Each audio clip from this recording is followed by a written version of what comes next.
Muhammad. Assalamualaikum warahmatullahi wabarakatuh. Alhamdulillah, bersama lagi kita di dalam Ta'alim Hadis. InsyaAllah hari ini saya akan membacakan hadis yang kelima, iaitu hadis yang bertajuk Di manakah keberkatan sahur? An Abdul Aziz bin Sahib qala sami'tu Anas ibn Malik radhiyallahu anhu qala qala an-nabiy sallallahu alaihi wasallam tasahharu fa inna fis sahuri barakah. Maksudnya, daripada Abdul Aziz ibn Sahib berkata, aku mendengar Anas ibn Malik berkata, Rasulullah sallallahu alaihi wasallam bersabda, bersahurlah kamu, sesungguhnya pada sahur itu terdapat keberkatan. Sahih Al-Bukhari. Ulasan. Yang pertama, berdasarkan hadis ini, Rasulullah sallallahu alaihi wasallam sangat menggalakkan umat Islam agar bersahur. Malah Rasulullah sallallahu alaihi wasallam turut menjelaskan bahawa di dalam sahur itu terdapat keberkatan. Yang kedua, timbul persoalan di sini, mengapa Rasulullah sallallahu alaihi wasallam menyifatkan sahur itu sebagai mengandungi keberkatan? Ketika menghuraikan hadis ini, Al-Imam Ibn Daqiq Al-Aid menjelaskan bahawa keberkatan sahur itu boleh dibahagikan kepada dua aspek, iaitu yang pertama dari sudut duniawi, yang kedua ukhrawi, aspek ukhrawi. Yang ketiga, dari aspek duniawi, sahur memberikan persiapan tenaga buat orang yang berpuasa. Kata beliau, quwwatil badani ala shaum wa taysirihi min ghairi idrarin bis-shaim.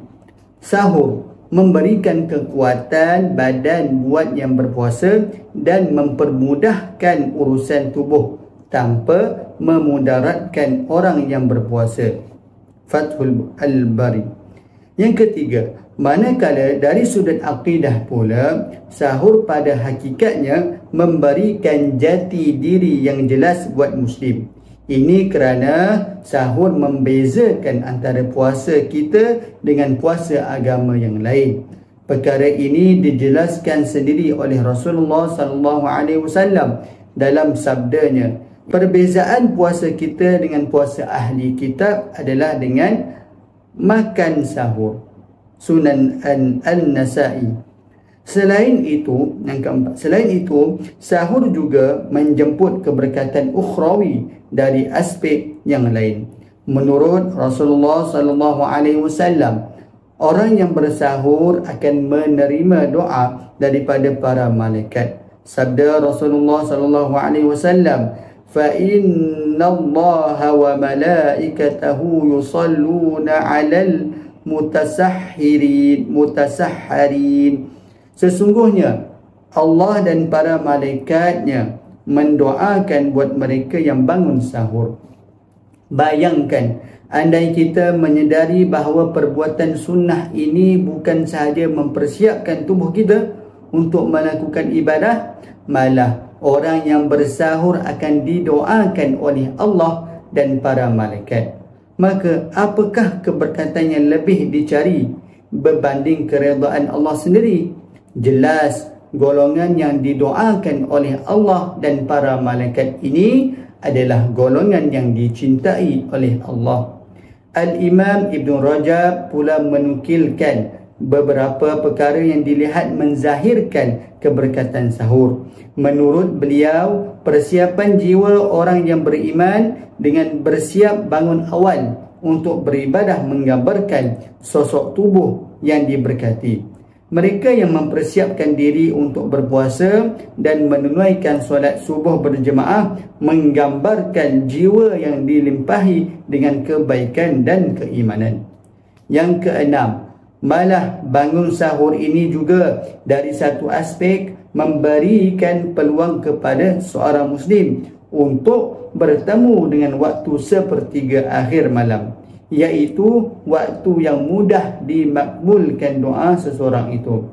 Sabda Rasulullah sallallahu alaihi wasallam, yanzilu rabbuna tabaraka wa ta'ala kulla lailatin ila as-sama'id dunya hina yabqa thuluthul lailil akhir fayaqulu man yad'uni fa astajib lah, man yas'uni fa'utiyahu, man yastaghfiruni fa'aghfir lah.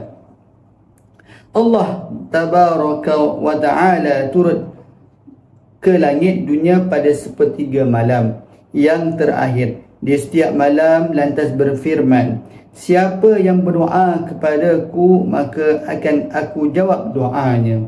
Sesiapa yang meminta kepadaku maka akan aku kabulkan permintaannya. Dan sesiapa yang memohon ampun kepadaku maka akan aku ampuni dia. Sahih Al-Bukhari. Oleh itu, yang ketujuh, oleh itu kita semua harus menyedari bahawa bersahur bukan sekadar makan dan minum, tetapi persiapan diri untuk menyempurnakan ibadah puasa.